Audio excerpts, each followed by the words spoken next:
there's certain people that you do not want to try and beat at their own game, and certainly Jeff Bezos would be number one. I mean, that'd be like me playing chess with Bobby Fischer 40 years ago to be all over on the first move. Jeff, he's just shown amazing talent in figuring out how to please customers in a very short time. And what's interesting to some extent about him, the same thing's interesting about Fred Smith of Federal Express. It isn't that they've had some breakthrough and found some molecule, this or that, or come up with some incredible invention. They've taken fairly ordinary things. I mean, starting buying books but Fred Smith took the airplane and the delivery truck and the postal service, but then he just put it together in a very imaginative way, with a central hub and all that, and came up with a whole new industry out of components that were known to everybody. And in a sense, Bezos has done the same thing. Now he's building big distribution centers and employing the latest technology. The Kindle came out of there, and there's some products, but overwhelmingly, he's taken things that you and I were buying before, and he's figured out a way to make us happier buying those products, either by fast delivery or prices or whatever it may be.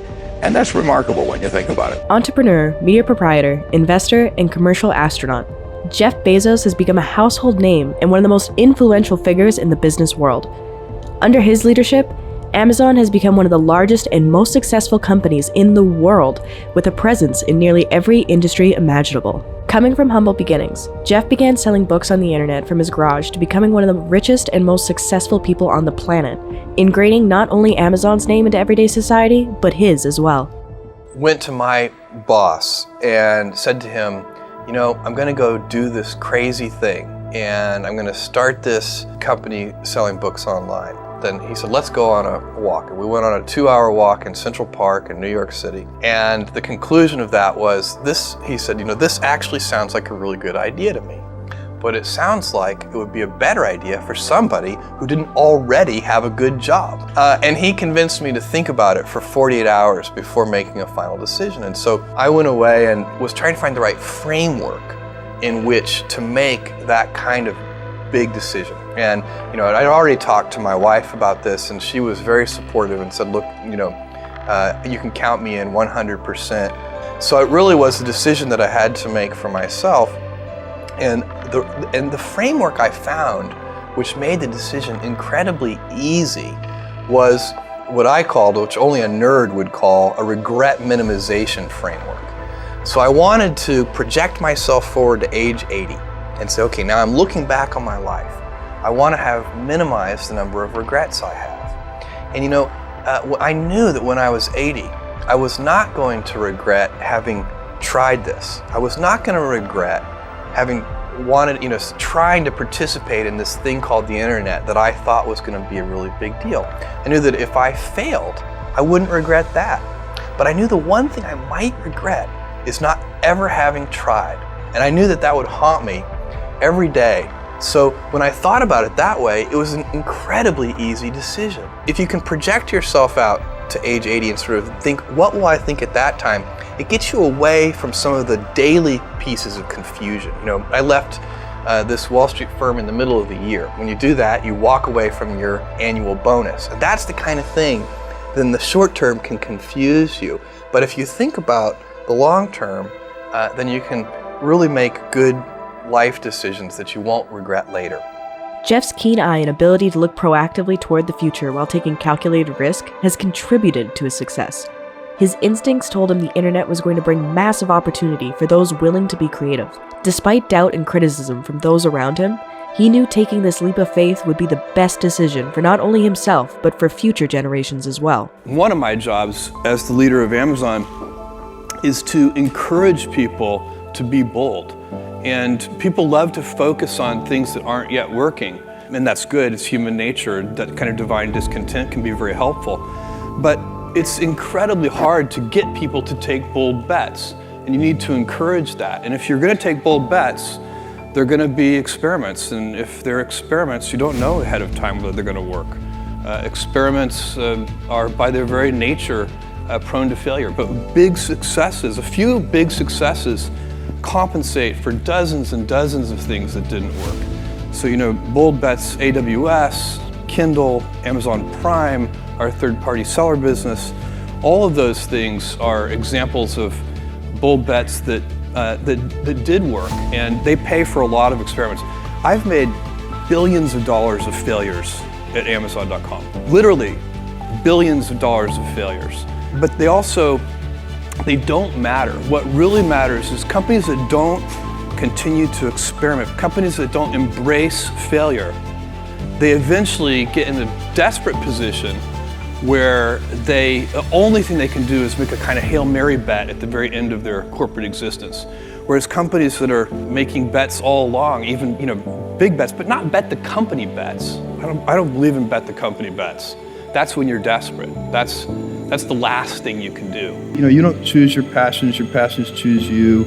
How they are formed, you're never completely sure, but I do think you get imprinted somehow early on with certain things. You just get excited about them, and because you're excited, you pay more attention, and they grow. Being an inventor requires, because the world is so complicated, you have to be a domain expert. I mean, in a way, even if you're not at the beginning, you have to learn enough so that you become a domain expert.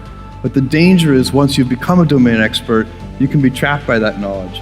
And so inventors have this paradoxical ability to have that, 10,000 hours of practice and be a real domain expert and have that beginner's mind.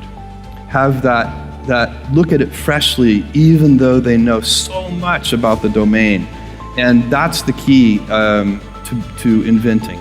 You have to have both. And I think that is intentional. I think all of us have that inside of us, and we can all do it, but you have to be intentional about it. You have to say, yeah, I am going to become an expert, and I'm going to keep my beginner's mind. Well, long-term thinking is a lever. It lets you do things that you could not do or couldn't even conceive of doing if you were thinking short-term. If I collaborated with somebody here in this audience and I said, look, I want you to solve world hunger, and I want you to do it in 5 years, you would properly reject the opportunity. You would say, look, it's not possible, it's not practical. But if I said, look, I want you to solve world hunger in 100 years, that's a job you'd take, because it's a much more addressable problem. You can first create the conditions. You have time to create the conditions where then you can solve the problem. And so that's a very important way of thinking, and it works with everything. I mean, you have to back up and find the right time horizon for what you're trying to do, but at Amazon, we probably do most of our things, we expect to get some results in sort of 5, 6, 7, 8 years. But we find a lot of our other companies that compete against us in various ways, they're often trying to get things done in 2 or 3 years. And so we can do things that, if everything has to work in 2 to 3 years, then that limits what you can do. If you give yourself the breathing room to say, okay, I'm okay if it takes 7 years, all of a sudden you have way more opportunities. Take bets, be an expert with a beginner's mindset, and planning your goals in a long-term format are some of the secrets behind Bezos' success. Being able to constantly adapt and learn the growing market is essential to make your company, your brand, and your name go down in history. Jules Verne, Mark Twain, Galileo, Newton, all the curious from the ages would have wanted to be alive, most of all, right now. As a civilization, we will have so many gifts, just as you as individuals have so many individual gifts as you sit before me. How will you use these gifts? And will you take pride in your gifts or pride in your choices? You can choose. We all get to choose our life stories, and it's the choices that define us, not our gifts. Everybody in this room has many gifts. I have many gifts. You can never be proud of your gifts because they're gifts. They were given to you. You might be, tall, or you might be really good at math, or you might be extremely beautiful or handsome, or there are many gifts, and you can only be proud really of your choices because those are the things that you are acting on. And one of the most important choices that each of us has, and you know this just as well as I do, is you can choose a life of ease and comfort, or you can choose a life of service and adventure. And when you're 80, which one of those things you think you're going to be more proud of? You're going to be more proud of having chosen a life of service and adventure. Choose a life of adventure, a life worth looking back at in 80 years with no regrets. Create a story to tell and let the world be inspired by it.